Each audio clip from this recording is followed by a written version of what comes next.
একটু বৃষ্টির আশায় ধুমধাম করে ব্যাঙের বিয়ে দেওয়া হলো এই গ্রামে। খাওয়া দাওয়ার মেনুতে ছিল বিরিয়ানি। আজকে ব্যাঙের বিয়ে উপলক্ষে এই বিরিয়ানির আয়োজন করা হয়েছে।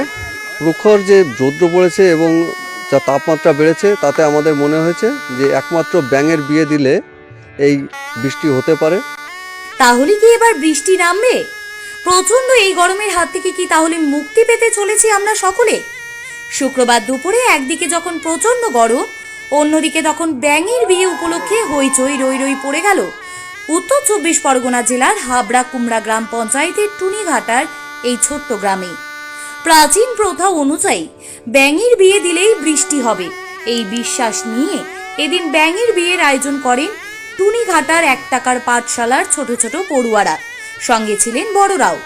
ব্যাঙের বিয়ে উপলক্ষে তৈরি করা হয় ছাদনাতলা। কি ছিল না